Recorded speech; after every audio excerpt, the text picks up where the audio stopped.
Hi, I'm Brandon with Verrinks RV Center. Been here a few months, and today I'm going to cover caulk and sealant inspection and slide out seal inspection. Right off the bat, the first thing you want to do is basically clean the RV down. You want to have a nice clean surface to inspect your sealant and caulk. Basically, sealant over time does have UV protection, but after a while it does wear out and start to crack. After a few months of being out in the rain, out in the sun, it starts to crack up, and then it needs to get resealed. After sealant has gone that far, the area starts to leak, which leads to water damage and damage to the RV. We do sell RV covers that basically will protect the RV from being weather worn, and basically the manufacturer recommends that you get your sealant and caulk inspected every 3 to 6 months, which is usually in the spring or in the fall of the year. We do the inspection.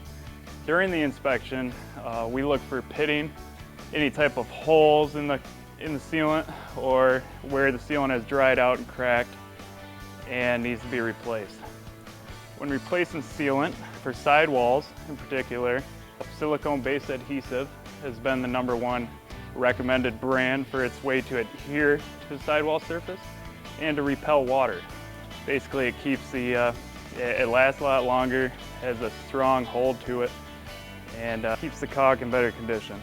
When applying caulk to the surface, you always what we use is tape to make it a straight, nice and even line right across the area that you're going to actually apply the sealant to.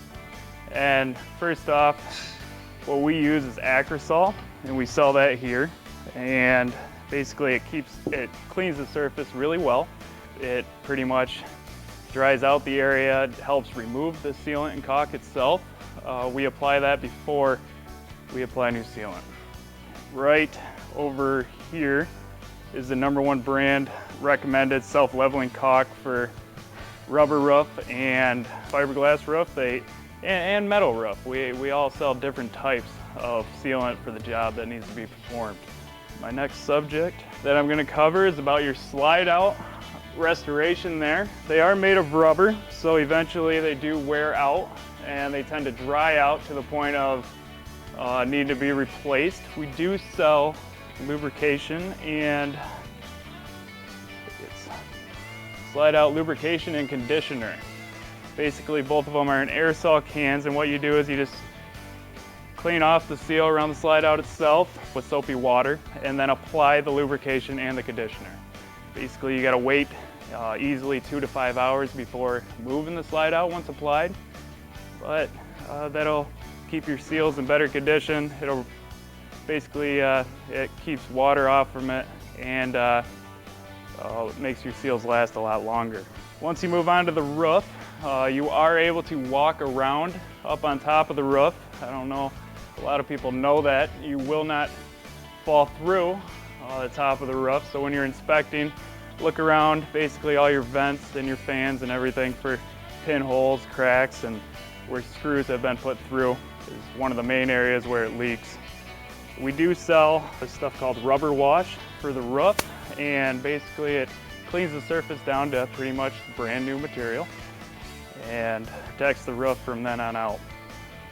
Another thing to do about the roof is that when applying self-leveling, you got to be careful that it doesn't start running, because self-leveling, even though it doesn't look like very much, towards the end of the process it will be.